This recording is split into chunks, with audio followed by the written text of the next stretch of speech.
السلام علیکم ورحمۃ اللہ وبرکاتہ۔ بسم اللہ الرحمن الرحیم۔ امام بخاری ریسرچ اکیڈمی علی گڑھ سے شائع ہونے والے ہفت روزہ الجمعہ میگزین 7 شوال المکرم 1447 ہجری مطابق 27 مارچ 2026 کے مضامین کی آڈیو ریکارڈنگ پیش خدمت ہے۔ پہلا مضمون ہے گناہوں کو مٹانے والے اعمال۔ ذیل میں کچھ ایسے اعمال پیش کیے جا رہے ہیں جن کو انجام دینے پر گناہ مٹ جاتے ہیں۔ نمبر 1، تسبیح۔ رسول اللہ صلی اللہ علیہ وسلم نے فرمایا، جو شخص ایک دن میں 100 مرتبہ سبحان اللہ و بحمدہ کہے اس کے گناہ مٹا دیے جاتے ہیں، اگرچہ وہ سمندر کے جھاگ کے برابر ہوں۔ نمبر 2، استغفار۔ رسول اللہ صلی اللہ علیہ وسلم نے فرمایا، جو شخص یہ کہے استغفر اللہ الذی لا الہ الا هو الحی القیوم واتوب الیہ، تو اس کی مغفرت کر دی جاتی ہے اگرچہ وہ میدان جنگ سے بھاگا ہو۔ نمبر 3، ذکر۔ رسول اللہ صلی اللہ علیہ وسلم نے فرمایا، زمین پر جو بھی شخص یہ کہتا ہے لا الہ الا اللہ واللہ اکبر ولا حول ولا قوت الا باللہ، تو اس کے گناہ معاف کر دیے جاتے ہیں اگرچہ وہ سمندر کے جھاگ کے برابر ہوں۔ نمبر 4، کھانے کے بعد کی دعا۔ رسول اللہ صلی اللہ علیہ وسلم نے فرمایا، جو شخص کھانا کھائے پھر یہ کہے الحمدللہ الذی اطعمنی ھذا الطعام ورزقنیہ من غیر حول منی ولا قوہ، تو اس کے پچھلے گناہ معاف کر دیے جاتے ہیں۔ نمبر 5، لباس پہننے کے بعد کی دعا۔ رسول اللہ صلی اللہ علیہ وسلم نے فرمایا، جو شخص لباس پہنے پھر یہ کہے الحمدللہ الذی کسانی ھذا ورزقنیہ من غیر حول منی ولا قوہ، تو اس کے پچھلے گناہ معاف کر دیے جاتے ہیں۔ نمبر 6، اذان کے وقت یہ کلمات۔ آپ نے فرمایا، جو شخص مؤذن کو سن کر یہ کہے اشہد ان لا الہ الا اللہ وحدہ لا شریک لہ وان محمدا عبدہ ورسولہ رضیت باللہ ربا وبمحمد رسولا وبالاسلام دینا، تو اس کے گناہ بخش دیے جاتے ہیں۔ نمبر 7، وضو۔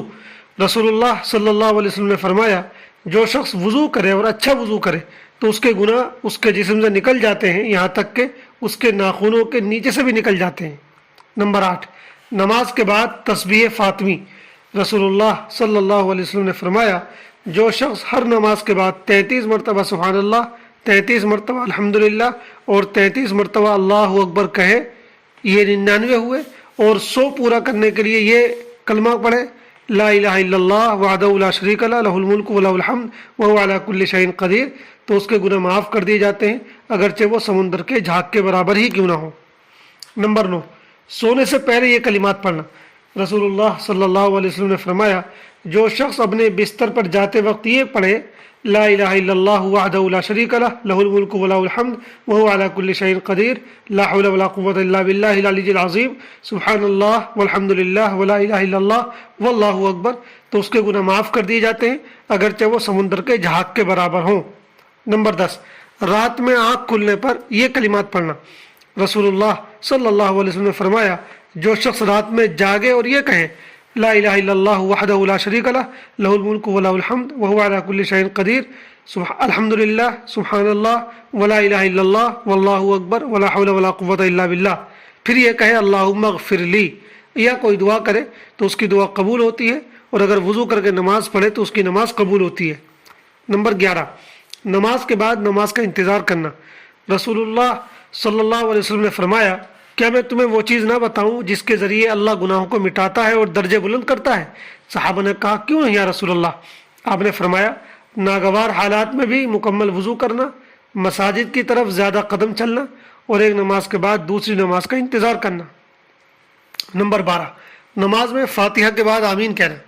حضرت ابو ہریرہ رضی اللہ تعالیٰ عنہ سے روایت ہے کہ نبی اکرم صلی اللہ علیہ وسلم نے فرمایا، جب امام آمین کہے تو تم بھی آمین کہو، کیونکہ جس کی آمین فرشتوں کی آمین کے موافق ہو جائے اس کے پچھلے گناہ معاف کر دیے جاتے ہیں۔ نمبر 13، رکوع سے اٹھنے کے بعد یہ کلمات کہنا۔ حضرت ابو ہریرہ رضی اللہ تعالیٰ عنہ سے روایت ہے کہ رسول اللہ صلی اللہ علیہ وآلہ وسلم نے فرمایا، جب امام کہے سمع اللہ لمن حمدہ تو تم کہو اللہم ربنا لک الحمد، کیونکہ جس کا یہ کہنا فرشتوں کے کہنے کے موافق ہو جائے اس کے پچھلے گناہ معاف کر دیے جاتے ہیں۔ اور ایک روایت میں ربنا ولک الحمد کے الفاظ ہیں۔ نمبر 14، رمضان کے روزے رکھنا۔ حضرت ابو ہریرہ سے روایت ہے کہ رسول اللہ صلی اللہ علیہ وآلہ وسلم نے فرمایا، جو شخص ایمان اور ثواب کی نیت سے رمضان کے روزے رکھے اس کے پچھلے گناہ معاف کر دیے جاتے ہیں۔ نمبر 15، رمضان میں قیام اللیل کرنا۔ حضرت ابو ہریرہ رضی اللہ تعالیٰ عنہ سے روایت ہے کہ رسول اللہ صلی اللہ علیہ وآلہ وسلم نے فرمایا، جو شخص ایمان اور ثواب کی نیت سے رمضان میں قیام اللیل کرے، یعنی رات میں عبادت کرے، نماز پڑھے، تو اس کے پچھلے گناہ معاف کر دیے جاتے ہیں۔ نمبر 16، ایسا حج جس میں نہ فحش بات ہو، نہ گناہ اور نہ جھگڑا۔ حضرت ابو ہریرہ سے روایت ہے کہ میں نے نبی اکرم صلی اللہ علیہ وسلم کو فرماتے ہوئے سنا، جو شخص اللہ کے لیے حج کرے اور نہ بے حیائی کرے اور نہ گناہ کرے تو وہ ایسا لوٹتا ہے جیسے اس دن تھا جب اس کی ماں نے اسے جنا تھا۔ نمبر 17، عمرے پر عمرہ۔